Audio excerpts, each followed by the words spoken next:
ఓం సాయిరామ్. సమర్థ సద్గురు సాయినాథ్ మహారాజ్కి జై. మన సాయి బిడ్డలందరికీ నమస్కారం అండి. అందరూ ఎలా ఉన్నారు?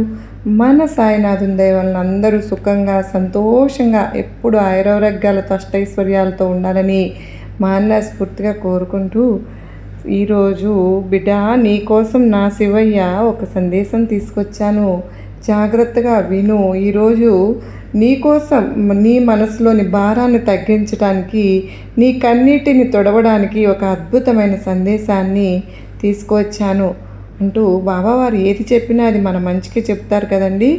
ఈ సందేశం చివరి వరకు వింటే మీ జీవితంలో సాయినాథుడు చేయబోయే ఆ రహస్య అద్భుతం ఏమిటో మీకే తెలుస్తుంది. ఆ సందేశం ఏమిటో ఇప్పుడే సాయినాథుని మాటల్లో విందామా? మరి బిడ్డ ఆగు, తల్లి ఎక్కడికమ్మా వెళ్తూ ఉన్నావు? నీ కన్నీటి చుక్కకు సమాధానం చెప్పే బాధ్యత నాది కదా. మరి ఈ క్షణం నీవు ఈ వీడియోను చూస్తూ ఉన్నావు అంటే అది నీ అదృష్టం కాదు తల్లి, నా సంకల్పం. నా శివయ్య చెప్పమంటే నీ గుండెలో రగులుతున్న ఆవేదనకు ఎవరికీ చెప్పుకోలేకపోతున్నావని, నీ కష్టాన్ని తెచ్చే సమయం ఆసన్నమైందని నా శివయ్య పంపితే వచ్చాను చెప్పడానికే నిన్ను పిలిచాను. నీవు పడుతున్న ఈ నరకయాతన నుండి నిన్ను బయటపడేసే మార్గం ఈ సందేశంలో ఉంది బిడ్డ. మరి నీ సాయి ఏది చెప్పినా అది నీ మంచికే కదా. మరి ఏమరపాటుగా కూడా మధ్యలో వదిలివేయవద్దమ్మా. ఈ వీడియో చివరి వరకు చూస్తేనే నీ జీవితంలో జరగబోయే ఆ మహా అద్భుతం ఏంటో అనేది నీకు తెలుస్తుంది. శ్రద్ధగా ఆలకించు. ఇది నీ సాయి నీతో నేరుగా మాట్లాడుతున్న మాట బిడ్డ. నీ హృదయం నిండా పేరుకుపోయినటువంటి ఈ దుఃఖాన్ని చూసి నేను మౌనంగా ఉన్నానని అనుకోవద్దు. నీవు రాత్రిళ్ళు తలగడ తలిచిపోయేలాగా ఏడుస్తూ ఉన్నావు. ఆ కన్నీటి చుక్కలు నేల రాలకముందే నా కరకమలాల్లోకి తీసుకుంటూ ఉన్నాను. నీవు పడుతున్న ఈ మానసిక వేదన, ఈ సంఘర్షణ అంతా నా దృష్టిలో ఉంది. మనుషులు నిన్ను తక్కువ చేసి చూడవచ్చునేమో, కానీ నీ శక్తిని తక్కువగా అంచనా వేయచ్చు. కానీ నీ తండ్రిగా నీ అసలు విలువ నాకు తెలుసు. ఈ కష్టాలు నిన్ను కుంగదీయడానికి రాలేదు, నీలోని పట్టుదలను, నీలోని దైవత్వాన్ని వెలికి తీయడానికి వచ్చాయి.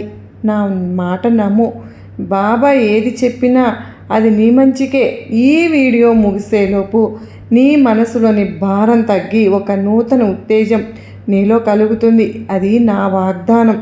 కాలచక్రం తన గమనాన్ని మార్చుకుంటూ ఉన్నప్పుడు నీ జీవితంలో కూడా కొన్ని ఒడిదుడుకులు రావడం సహజమే. ఈ సృష్టిలో ఏది శాశ్వతం కాదు. ఈ కష్టం కూడా శాశ్వతం కాదు. నువ్వు ఎదుర్కొంటున్న ఆర్థిక ఇబ్బందులు, నిన్ను వేధిస్తున్న అప్పుల బాధలు చూసి నీవు దిగులు చెందకు. ఆకాశంలో విహరించే పక్షులకు ఆహారం ఇస్తున్న నేను, నాపై భారం వేసిన నిన్ను ఆకలితో ఇస్తానా చెప్పు? నీ కష్టార్జితానికి తగిన ఫలితం దక్కే రోజు దగ్గరలోనే ఉంది. నీవు ధర్మ మార్గంలో నడిచినంత కాలం నీకు ఏ లోటు రాకుండా చూసే బాధ్యత నాది. నీవు చేయవలసిందల్లా నీ పనిని నిబద్ధతతో చేయడం మరియు నాపై అచంచలమైనటువంటి విశ్వాసం ఉంచటమే. బాబా, నా ప్రార్థనలు నీకు వినపట్టలేదా? లేకపోతే నా మొర ఎందుకు నువ్వు ఆలకించడం లేదు అని నీవు నిత్యము నన్ను ప్రశ్నిస్తున్నావు కదమ్మా. ఒక శిల్పి రాయిని చెక్కి అందమైన విగ్రహంగా మార్చాలి అంటే ఆ రాయిపై ఉలిదెబ్బలు పడక తప్పదు కదా. నీకు కూడా ఒక గొప్ప వ్యక్తిగా నువ్వు ఎదగాలి అంటే ఈ కష్టాలనే ఉలిదెబ్బలను ఓర్చుకోవాలి. మరి నేను నీకు ఏది ఎప్పుడు ఇవ్వాలో ఆ కాలం నాకు తెలుసు. అపరిపక్వమైన పండు తింటే చేదుగా ఉంటుంది. అది పండే వరకు వేచి చూస్తేనే కదా దాని తిప్పిని ఆస్వాదించగలుగుతాము. నీ జీవితంలో కూడా ఆ మధురమైన సమయం రాబోతోంది. అప్పటి వరకు నువ్వు సబూరితో అంటే నిశ్చలమైన ఓర్పుతో ఉండు. లోకంలోని మనుషులు స్వార్థపరులు కావచ్చు, అవసరానికి వాడుకుని వదిలేయనువచ్చు. అలాగే కానీ నీ బాబా ఎప్పుడు నిస్వార్థ ప్రేమ స్వరూపులు.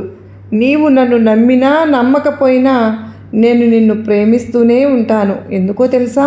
నువ్వు నా బిడ్డవు. నీవు చేసిన తప్పులను నేను ఎన్నటికీ ఎత్తి చూపను. నీవు పశ్చాత్తాపంతో నా వైపు ఒక్క అడుగు వేస్తే నేను నీకోసం 100 అడుగులు ముందుకు వస్తాను. నీవు ఒంటరివి అని ఎప్పుడు అనుకోవద్దు. నువ్వు నడుస్తున్నప్పుడు నీ నీడల నీకెప్పుడు నువ్వు నిద్రపోతున్నప్పుడు నీ కంటి రెప్పల నేను నీ వెంటే ఉన్నాను. భయం నీ మనసులోకి ప్రవేశించినప్పుడు ఒక్కసారి సాయి అని స్మరించు.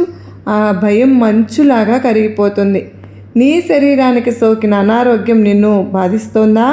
ప్రాణభయం నిన్ను వెంటాడుతోందా? ఈ దేహం నాది, ఈ ప్రాణం నాది. నీవు పడే శారీరక వేదన నేను చూస్తున్నాను. రోగాన్ని నయం చేసే వైద్యుణ్ణి నేనే. ఆయుష్నిచ్చే దాతను నేనే. నా విభూతిని నువ్వు నమ్మకంతో ధరించు. నీ రోగాలన్నీ పటాపంచలైపోతాయి. నీ నరనరాల్లో నేను చైతన్యాన్ని నింపుతాను. నువ్వు మళ్ళీ ఉత్సాహంగా అడుగులు వేస్తావు. మృత్యువు నీ దరిచేరినా నా అభయహస్తం నిన్ను కాపాడుతుంది. నీవు చేయవలసిందల్లా నీ మనసును ప్రశాంతంగా ఉంచుకుని ఆరోగ్యంపై దృష్టి పెట్టడమే. మిగిలినదంతా నేనే చూసుకుంటాను. నీ కుటుంబంలో కలతలు, మనస్పర్ధలు నిన్ను కృంగదీస్తున్నాయా? నీ వారు నీ మాట వినడం లేదని, నిన్ను గౌరవించడం లేదని బాధపడుతున్నావా? బిడ్డ, హృదయాలను మార్చే శక్తి నాకుంది. కఠినమైన మనసులను కూడా మంచులాగా కరిగించగలను. నీవు ప్రశాంతంగా ఉండు. ఎవరితోనూ వాదించవద్దు. నీ ఓర్పు చూసి వారే నీ దగ్గరకు వచ్చి క్షమాపణ అడుగుతారు. ప్రేమే దైవం, దైవమే ప్రేమ. నీవు అందరినీ ప్రేమతో చూడడం నేర్చుకో. నీ ఇల్లు మళ్ళీ శాంతికి నిలయం అయిపోతుంది. నేను మీ ఇంట్లో కొలువై ఉండి మీ మధ్య ఉన్న కలహాలను తొలగిస్తాను. గతం నిన్ను వెంటాడుతోందా? పాత జ్ఞాపకాలు నీ కళ్ళల్లో నీళ్లు తెప్పిస్తున్నాయా? గడిచిపోయిన కాలాన్ని మార్చలేం, కానీ రాబోయే కాలాన్ని నీవు నా సహాయంతో అందంగా తీర్చిదిద్దుకోవచ్చు కదా.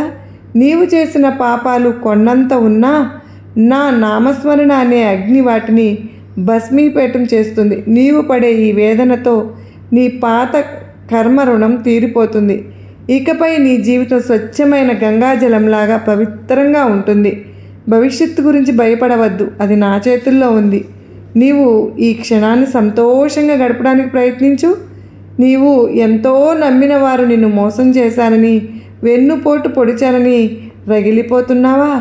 వారిపై ప్రతీకారం తీర్చుకోవాలని కోరుకుంటున్నావా? బిడ్డ, ప్రతీకారం నీకు శాంతిని ఇవ్వదు. న్యాయాధికారిని నేనే అయి ఉన్నప్పుడు నీకు ఎందుకు ఆందోళన చెందుతావు? నిన్ను మోసం చేసిన వారికి కాలమే సమాధానం చెప్తుంది. వారు చేసిన కర్మకు ఫలితం వారు అనుభవించక తప్పదు. నీవు మాత్రం నీ మంచితనాన్ని, నీ నీతిని వదులుకోనే వద్దు. నీ మంచితనాన్ని, నీ నీతిని వదులుకోవద్దు. నువ్వు ఎవరికి కీడు చేయనంత వరకు నీ తల వెంట్రుకను కూడా ఎవ్వరూ తాకలేరు. నీ బాబా నీ పక్షాన ఉన్నానని ధైర్యంగా ఉండు. సబూరి అనేది ఒక గొప్ప తపస్సు. నీవు కోరుకున్నది వెంటనే జరగలేదని నిరాశ చెందడం భక్తికి అనిపించుకోదు. పక్షి గూడు కట్టుకోవడానికి ఎన్నిసార్లు ప్రయత్నిస్తుందో చూసావా?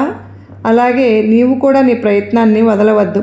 నీ పట్టుదల వెనుక నా దీవెనలు ఉన్నాయి. నీవు అలసిపోయినప్పుడు నేను నిన్ను భుజాలపై మోస్తానమ్మా. నీవు పడిపోయినప్పుడు నిన్ను లేవనెత్తుతాను. నీ గమ్యం చేరే వరకు నేను నీ చేయి వదలను. నీవు నమ్మకంతో ముందడుగు వెయ్యి, మార్గం నేనే చూపిస్తాను. విజయం అనేది నీ పట్టుదలకు దక్కే బహుమతి. నీవు చేస్తున్న ప్రయత్నాలు విఫలం అవుతున్నాయని కుంగిపోనే వద్దు. ఒక తలుపు మూసుకుంది అంటే 100 తలుపులు తీసే శక్తి నీ బాబాకు ఉంది. నీవు అనుకున్నది జరగలేదు అంటే నీకు అవసరమైనది నేను ఇవ్వబోతున్నాను అని అర్థం చేసుకో. ఎప్పుడు కూడా నిరాశ అనేది చెందవద్దు. నిరాశ అనేది, నిస్పృహ అనేది నీ జీవితాన్ని వెనక్కు తగ్గించేస్తుంది. ముందడుగు వేయటానికి ప్రయత్నం చేస్తే వేయంతల బలం నేను ఇస్తాను. నీకు దారి చూపుతాను. నీ ముందుండి నీ వెనుక అంతా కూడా నేను దారి చూపించి సరైన మార్గంలో నీవు గమ్యం చేరుకునేలాగా నేను నీకు తోడ్పాటును అందిస్తాను. నేను నీకు ఓటమిని చూసి భయపడుతూ ఉన్నవాళ్ళు నా భక్తులు ఎప్పటికీ కాలేరు. ధైర్యంగా ముందుకు సాగు. విజయం నీ దరి చేరుతుంది. ఈ ప్రపంచంలో ఏది అసాధ్యం కాదు. ముఖ్యంగా నా బిడ్డకు, నా సాయి బిడ్డకు నీలోని శక్తిని గుర్తించు. నా నామస్మరణతో కార్యోన్ముఖుడవు అవ్వు. నీ అంతరాత్మలో ఏదో ఒక కోరిక గూడు కట్టుకుని ఉంది. అది తీరడం లేదని నువ్వు నాపై అలిగావు కూడా. కానీ బిడ్డ, పసిబిడ్డ నిప్పును కోరుకుంటే తల్లి ఇస్తుందా? అలాగే నీవు కోరుకున్నది నీకు హాని చేస్తుందని నాకు తెలిస్తే దాన్ని నేను ఎప్పటికీ ఇవ్వను. నీకు ఏది ఉత్తమమో, ఏది నీ జీవితానికి పరమార్థమో నాకు బాగా తెలుసు. నా నిర్ణయం మీద నీకు నమ్మకం ఉంటే నీ జీవితం ధన్యమవుతుంది. నన్ను నమ్ము. నీకు శ్రేయస్కరం కానిది ఏది నీ దగ్గరకు రానివ్వను. లోకంలో నీకు సహాయం చేసేవారు ఎవ్వరూ లేరని బాధపడుతున్నావా? దిక్కులేని వారికి దైవమే దిక్కు. నీవు అనాథవు కావు. నీకు నేనున్నాను. నీవు ఎక్కడ ఉన్నా, ఏ స్థితిలో ఉన్నా నన్ను ఒక్కసారి స్మరిస్తే చాలమ్మా. నేను నీ పిలుపును అందుకుని నీ దగ్గరకు వస్తాను. నీ కన్నీరు తుడిచే బాధ్యత నాది. నీవు నాకు నీ హృదయంలో కొంచెం చోటు ఇవ్వు. నేను నీ జీవితాంతం నీకు తోడుగా ఉంటాను. నీవు చేసే దాన ధర్మాలు వృధా పోలేదు. ఆకలితో ఉన్న ప్రాణికి నీవు పెట్టే ఒక్క రొట్టె ముక్క నాకే చేరుతుంది. దీనుల సేవయే నా సేవ. ఎవరికైనా సహాయం చేసే అవకాశం వస్తే అది నా అనుగ్రహంగా భావించు. నీవు ఎంత పంచుదావో నేను నీకు అంత పదింతలు తిరిగి ఇస్తాను. స్వార్థాన్ని వీడి సకల ప్రాణుల యందు దయ కలిగి ఉండు. అప్పుడే నీవు నిజమైన సాయి బిడ్డవు అవుతావు. పరుల మాటలకు నువ్వు ఎందుకు అంతగా కలత చెందుతావు? నిన్ను విమర్శించేవారు రేపు నిన్ను చూసి ఆశ్చర్యపోయే రోజు వచ్చే తీరుతుంది. నీవు మౌనంగా ఉండు. నీ పనిని నువ్వు నిబద్ధతతో చెయ్యి. నీ విజయం వారందరికీ సమాధానం చెబుతుంది.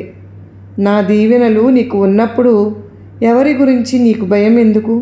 లోకం దృష్టిలో నీవు ఎలా ఉన్నా కూడా నా దృష్టిలో నీవు అమూల్యమైన రత్నానివి. నీవు పెట్టే ఒక పువ్వు, చేసే చిన్న నమస్కారం నాకు కొండంత తృప్తినిస్తాయమ్మా. నేను ధనవంతుల దగ్గర ఉండే బంగారాన్ని కోరుకోను. పేదవాడి దగ్గర ఉండే స్వచ్ఛమైన భక్తినే కోరుకుంటాను. నీ మనసు పవిత్రంగా ఉంటే నేను నీ ఇంట్లోనే కొలువై ఉంటాను. నీవు ఎక్కడికి వెళ్ళనక్కర్లేదు. నీ హృదయంలోనే నన్ను చూసుకో. నీ విశ్వాసం నీకు శ్రీరామ రక్ష. జీవితం అనే యుద్ధరంగంలో నీవు ధైర్యంగా పోరాడు. నీ సారథిని నేనే అయి ఉండగా నీకు ఓటమి ఎలా సంభవిస్తుంది? పరిస్థితులు నీకు వ్యతిరేకంగా ఉన్నా కూడా విజయం మాత్రం నీ పక్షాన ఉండక తప్పదు. భయంతో వెనకడుగు వెయ్యకు. వీరుడిలా పోరాడు.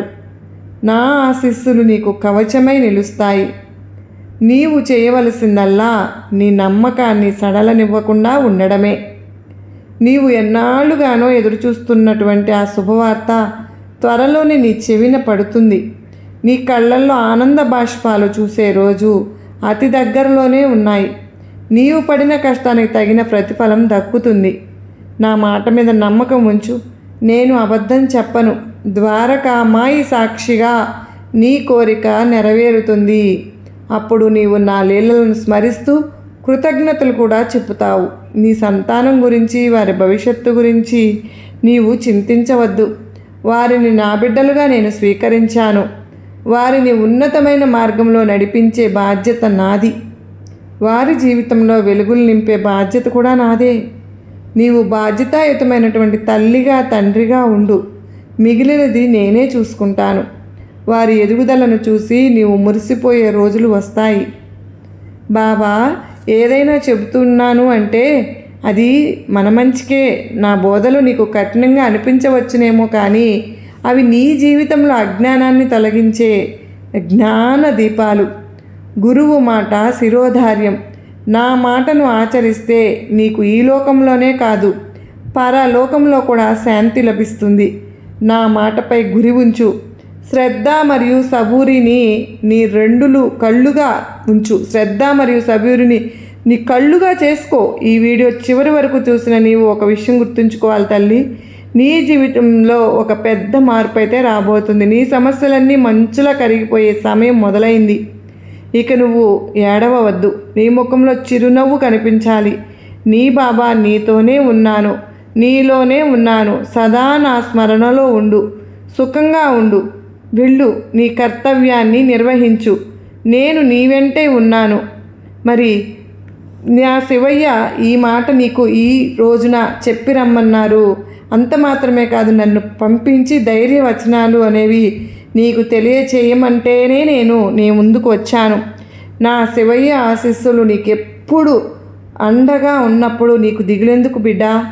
నా శివయ్య నిన్ను రక్షించడానికి సిద్ధంగా ఉన్నాను అని చెప్పి పలుమార్లు నీకు ఎన్నో సందేశాల ద్వారా తెలియచేసినా కూడా నువ్వు దిగులు పెట్టుకుంటే దానికి కారణం ఏమైనా అర్థం అనేది ఉందా?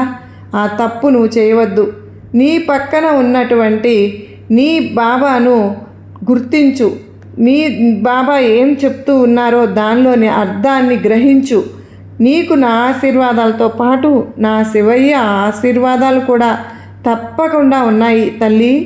ఆ మహాదేవుని సందేశం నువ్వు విన్నావు కనుకనే నీకు అంతా కూడా ఇవాళ రోజున శుభమే జరగాలని చెప్పి ఆ మహాదేవుని ఆశీస్సులు నీకు లభించాయి అని చెప్పి ఈ సందేశాన్ని ఏమాత్రం అలక్ష్యం చేయకుండా, ఎందుకు అంటే ఈరోజు నీకు అత్యంతమైన అద్భుతమైనటువంటి మార్పు నీ జీవితంలో నా శివయ్య చూపిస్తూ ఉన్నాను అని చెప్పి చెప్తూ ఉన్నప్పుడు నీకెందుకమ్మా దిగులు? దేని గురించి? ఎన్నో కార్యాలు సఫలమవుతాయి, ఎన్నో కోరికలు నెరవేరుతాయి. వాటి గురించి తెలుసుకోవాలంటే నువ్వు ఈ సందేశంలో ఉన్న అర్థాన్ని గ్రహించావనే అనుకుంటున్నాను. మరో చక్కని సందేశంతో మరలా కలుసుకుంటానండి. అందరికీ నమస్కారం. ఓం సాయిరామ్, ఓం నమః శివాయ. సర్వేజన సుఖినో భవంతు.